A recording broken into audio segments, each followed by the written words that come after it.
बड़ी ही खुश ऐन और बड़ी सआदत की घड़ी है कि आज बाद अज़ अंबिया दुनिया में जो सबसे अफजल बशर हैं उनका यौम उर्स है।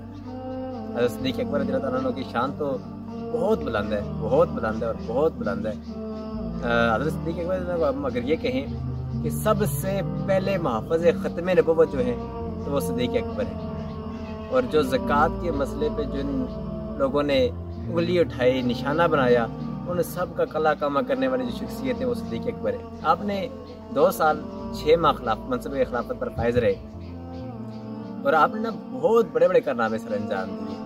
और सबसे जो बढ़कर जो चीज़ है, तो अगर इसको मैं सादे अल्फाज में कह दूँ, अगर देखना हो पीर कामल मेरे सरकार की ज़ात है, और अगर आपने देखना हो ना मुरीद कामल कौन है, वो हज़रत सिद्दीक़ अकबर रज़ी अल्लाह तआला की शान देगी।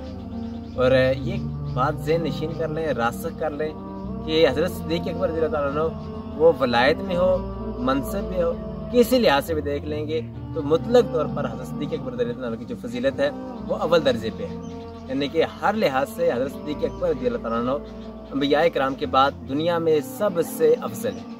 अल्लाह पाक हम सब को हज़रत मौला सिद्दीक़ अकबर रज़ी अल्लाह तआला अन्हु के फैज़ान से माला माल फरमाए। और ये मैं सआदत की बात आपके लिए समझता हूँ कि अल्लाह की रहमत से सिलसिला नक्शबंदिया का जो सिलसिला जाके जिनके कदमों में लगता है वो हज़रत सलमान फ़ारसी से होता हुआ हज़रत सिद्दीक़ अकबर रज़ी अल्लाह तआला के कदमों से लगता हुआ हज़रत आका करीम इस्लाम के कदमों में जाके पहुँचते हैं। बाकी तमाम सलासिल हज़रत मौला कायनात हज़रत अली मुर्तज़ा से मिलते हैं, जबकि सिलसिला नक्शबंदिया वो सीधा डायरेक्ट हज़रत सिद्दीक़ अकबर रज़ी अल्लाह तआला से मिलता है। तो ये हमारे